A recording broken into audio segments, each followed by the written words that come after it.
No mai haere mai, welcome to Wāhine Wavelength. I'm your host, Rebecca Robin, and this is my guest, Dr. Sunita Gautam. Did I say that right? Thank you. How are you today? I'm good, thank you. It's really lovely to see you. Let's start with your story. Where did your journey into community leadership begin, and what sparked it? I have to go long back. I guess involvement with community starts back from childhood. So as a child, as a family, we were quite involved in the community back in India, where I was growing up. And in terms of leadership, schools are the best platform. So I was like a cultural leader, a house leader, and some sports team leader at some point, and sort of small experience around that time. And I am elder sister. I've got two siblings, so I guess I was born leader in that sense. Yeah, absolutely. I'm the older sister of two siblings and the younger of the other, and my older sister's definitely the material as well. So a bit of a forced leadership, I would say there. Yes. You are in that environment where you need to take a lead to make things happen. I love that. And you're a justice of the peace, an educator, a small business owner, and a community advocate. What threads all of those roles together for you? So for me, people are important. My whakatoki is he te mea nui o te ao, he tangata, he tangata, he tangata. So what is the most important thing in this world? It's people. Absolutely. It's people and it's people. So I have always had a natural incline to look at people first in any aspect of my life. Whether it's professional or personal or my engagement with community. So I consider myself as a people and community builder. Yes. I'm a teacher. My day job is lecturing in local polytech. So I build students, individual people. I do career mentoring. I do business mentoring. Again, building people, building businesses. That's where my qualifications and work experience comes handy. And if you put together business and people, that's where it's part of community as well. So that's where its community building comes into action. So for me, I like being useful in whatever possible way I can be useful to individuals or group I am interacting with. To be of service. Yes, absolutely, service. And again, it's quite deep rooted in the culture where I come from. Service. I really like that. It's beautiful. It's a lot of manaakitanga. What are some of the biggest challenges you've faced working in spaces that don't always reflect your own background, and how have you navigated those? I personally believe challenges, as much as we see outside, is within as well. So a lot of the fight is within fight, where you question yourself, you doubt yourself, coming into a space where you don't have role models, you have not seen anyone. A lot of my sort of the way I have navigated through is trial and error. That could be one method. But as I said earlier, that people has always been a center of any work I do. And people, regardless of, where we come from in terms of nationality or race, people have got beautiful hearts. I agree. And when you are able to connect on that level, people will accept you and people will understand you. So for me, a lot of the challenges, as much as it was outside, technical challenges, for example, your qualifications not being recognized, you've never worked in New Zealand, so you don't have that experience. But I do have an experience being a human being, being a mother, being a daughter, being a sister, being a wife, being a person who believes that the world could be a better place, and we all have got a part to play. So those kind of aspects have helped me out, but a lot of the challenges was within. Sometimes challenges were like, people you have surrounded yourself with. And and we all have had such experiences in life where you'll have people who are there, or you are with them because you think there is a lot of commonalities, but because they can't see what you can see, they become more of a barrier. So that my biggest learning in life was surround yourself with positive people. People who aspire for greater good, someone who has got a growth mindset, Yes. rather than set mindset, and that helps you to see forward. I've learned from some really cool life coaches across life, and they've said the same thing, like that you're as successful as the people who are around you. Absolutely, absolutely. And I have always been a believer that my life has got a bigger purpose. Yeah. Eating, sleeping, working, looking after my kids. Everybody does that. Yeah. What sets us apart from being human than an animal, for example, Absolutely. is that we have got ability to regulate our emotions, take responsibility and accountability of it. Our job is not just to eat, sleep, and look after ourselves, be close to just, everybody does, even a little, animal will look after their own kids. Yeah. But then when my actions can impact all the kids in the community and all the, people in the community, that's where the significance lies. It's such a beautiful answer. So for me, it's like, I sincerely believe every single one of us has got a higher purpose. We just need to work hard, go inside us to find that way where you can serve community around you. I feel like you've almost answered the next question. Have you had a moment where you've ever felt like giving up, particularly in the political space, and what got you through that? Because I know that's quite a really difficult space to sit in, especially as a wahine and a wahine of colour. Oh, absolutely, absolutely. Questions, doubts have always been there. They do come time to time as well. But more importantly, I have to go back always to my core reason why I got into at the very first place. As a migrant to New Zealand, New Zealand has given me a life which I could only imagine being in a community where I was coming from. And that doesn't mean that back in India, girls don't have better life. Yeah. I'm talking about my life. Yes. So the place where I come from, the conservative environment where I grew up with, all those kind of environment, a lot of like barriers, mental barriers. Yeah. So New Zealand gave me, a life which I aspired for myself, especially being a woman, a lot of freedom. Yes. And freedom doesn't mean just financial freedom. Freedom means freedom from emotional freedom and your viewpoint freedom. I remember being a high school girl. Did you guys had these slam books we used to call when you leave school? You write little notes for your friends, right? Yes, we did. So I remember as maybe 15-year-old or 16-year-old, I used to write, I would like to become this woman who has got financial free, who can take action and take responsibilities of those actions. So you don't have a reliance on your family, reliance on your people. Yeah. You become this self-sufficient person. Yes. So I think I always strived for identity, a freedom of voice, freedom of movement, and I believe these are all human rights. So it doesn't have to be. So I wasn't really demanding myself or asking myself some out of the box. Yeah. I was just aspiring for a basic right of a human being. Manifested it as a teenager as well. So life got me to New Zealand. Of course, it wasn't an easy journey. I had to retrain myself to build a career. But I guess when I look back now, what I see is that I'm not a person who gives up easily. So more importantly, I don't give up on myself. And this is what I teach my children as well, that you need to become your best friend.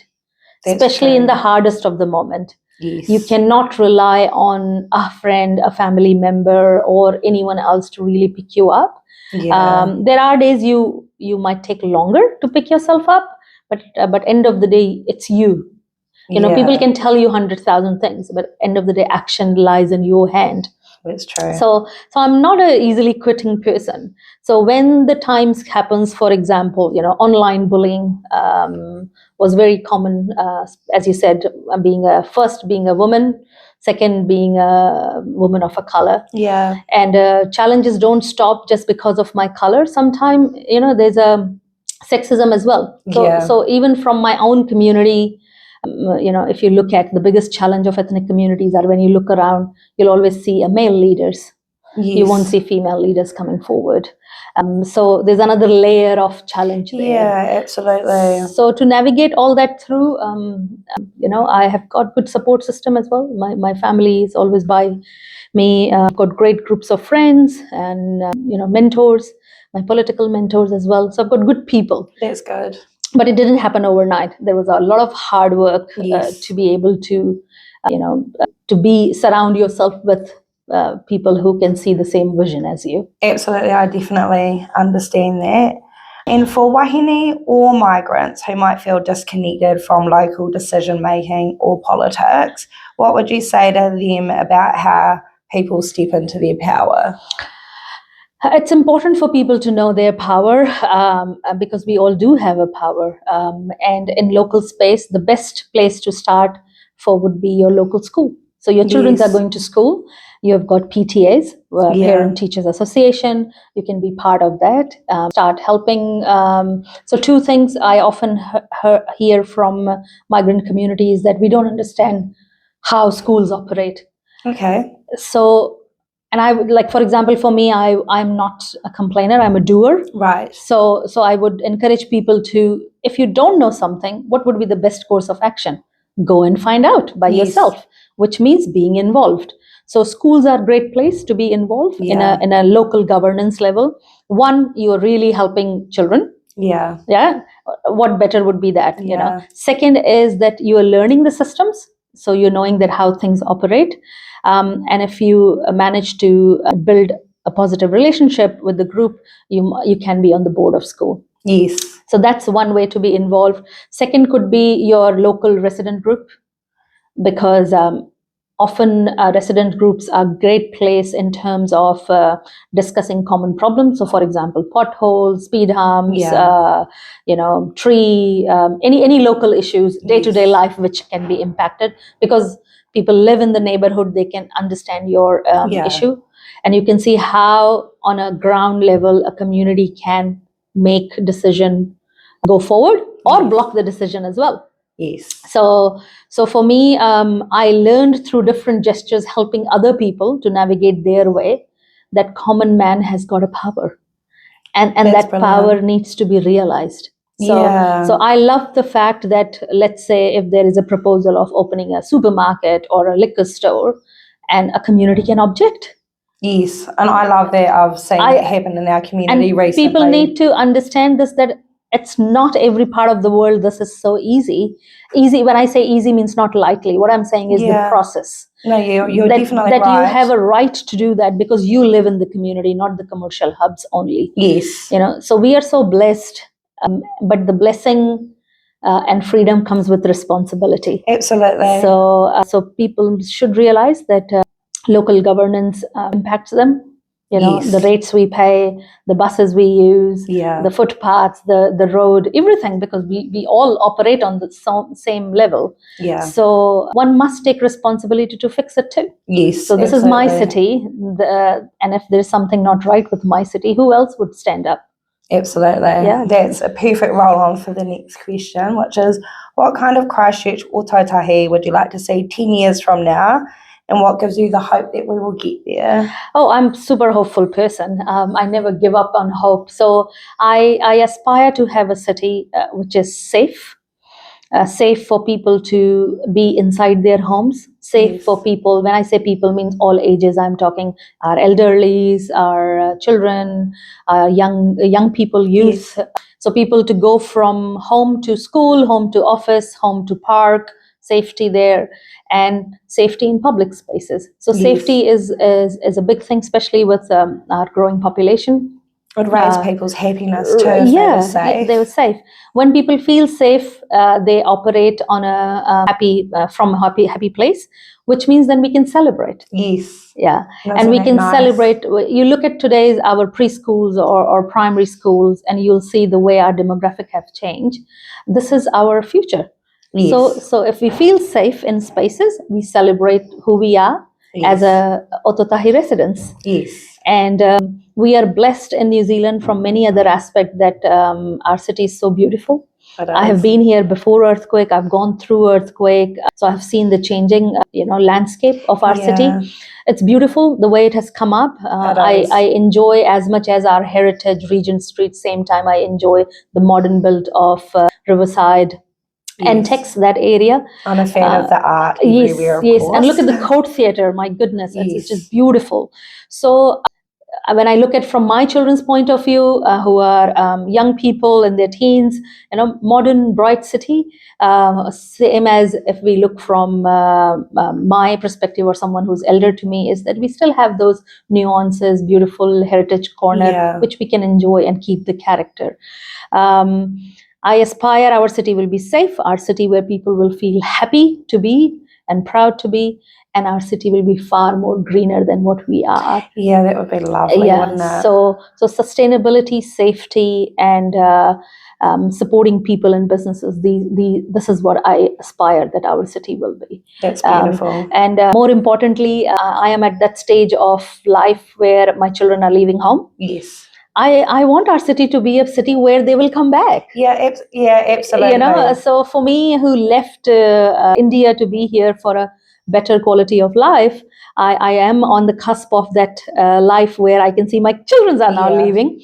I would love for them to go and spread their wings, but a part of me as a parent think, would they come back? Does the city allows them, better job, better safety, better housing, better life, where they can aspire to come back? Absolutely. So I hope that we become that city, that one day people choose not to leave cities. Yeah. That's brilliant. If you had unlimited time and resources, what is one kaupapa you'd love to lead or launch?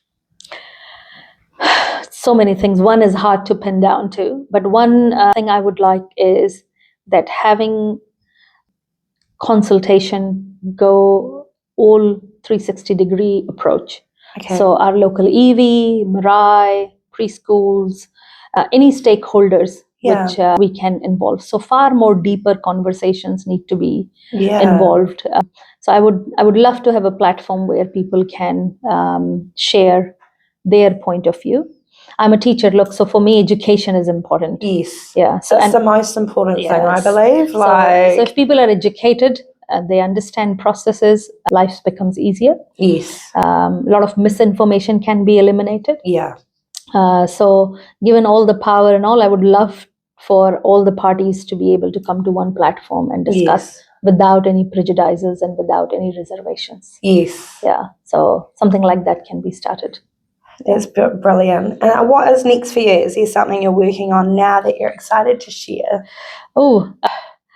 I think I'm going to continue the way I have been continuing and operating. I am in part of my life. I believe I'm one of those lucky people in life who have got opportunity to serve beyond my home. Yes. And when I say my home is not just my house, my extended family in New Zealand, my community where I live in. So, Central Ward is my area.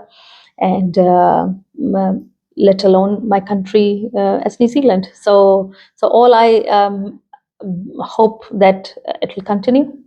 Nothing as such beyond the box, which I am already doing, is happening at this point of time. That's brilliant. Yeah. And I've just got some quick fire questions for some less serious to finish. So tea or coffee? Oh, Indian chai. You know that? Yes, I do. So actually. Sorry, I'm biased there. No, that's has to have chai. Brilliant. Yeah. Who is the most inspiring wahine in your life? So many. Everyday woman.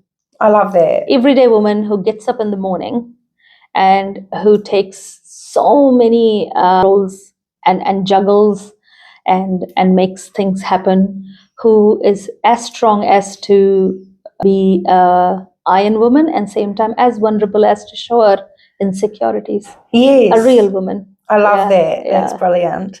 What is the best book or film you've loved lately? A book. It would be very cliche. I'm an academician, and if I say I don't read book, that's right. But a recent movie I can tell you is Tani. Oh, cool! It's a beautiful movie. Again, I'm a bit biased. It's a teacher-based movie. but I aspire in my classrooms to be leaving such impacts in life of my students. And that's one movie will sit with me for the longest of my time. I've had university lecturers and teachers change my life, like just so it's definitely I can understand that. So if people have not watched, please go and watch. Yes. It's wonderful movie. It teaches life lessons. It teaches resilience, and I always wanted to be someone who people would look up to. People means my student. I think you are. trying to still working, but when I grew up, I didn't have teachers who would be that encouraging. I remember once, it's my graduation, if you ask more than twice a question, a teacher will be like, and I'm not talking about all of them, one particular, and often you remember the bad one more than the good ones. And he would say, what are you worried about, Sunita? All you need to do is just look after the house. And that was so discouraging. And I always believed that, my purpose of life is bigger than what I just see around me. And I think that one internal belief has kept me going. That's brilliant. And then, of course, I had, my family and friends and so on supporting moving forward. What is something you do to unwind? So you have a very busy life. I do. It's hard. Should I tell you a secret? Yes. So I used to be a preschool teacher. Oh. Yeah. Children. I love children. I am eldest sister. My brother, who's 5 years younger to me, and then my sister, she's 10 years younger to me.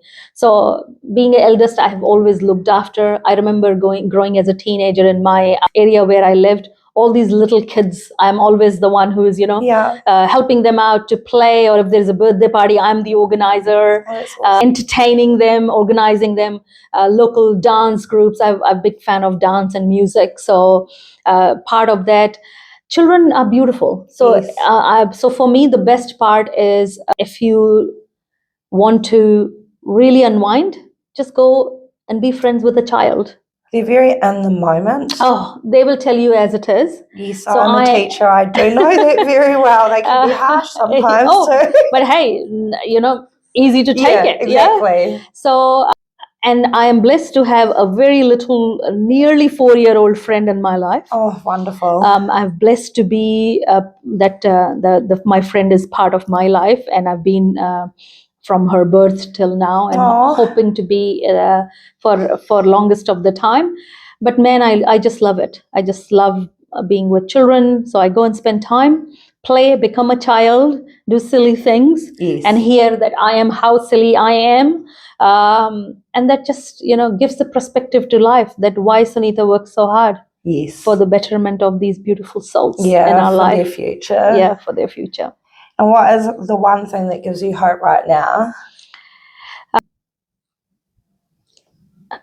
Hope is quite grounded in people's action. Yes. Yeah. So as far as we will have people acting on, taking steps, moving forward, I'm hopeful. So either it's a LGBTQ movement, or it's a sustainability movement, or it's a pay parity movement, and bettering our education, health system. It all gives me hope. So that's awesome. We have to always remember the world is beautiful because of the people. Yes. So, and we all are part of the system, and we all need to play our role. Absolutely. So people must believe in their responsibility as well. Yes. Thank you so much for coming on to the podcast. This is Wāhine Wavelength, and thank you very much for watching. Cool. That was brilliant. Thank you everyone for listening, and thank you, Rebecca. All the best for all your endeavors, and thank you for giving me a chance. Absolutely. Thank you for coming on. Cool. Thank you.